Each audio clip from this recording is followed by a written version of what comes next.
Adesso lui è sotto, proprio.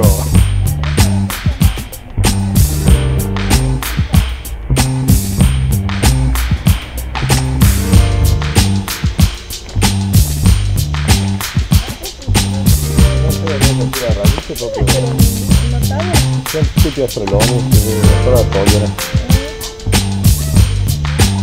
Devo,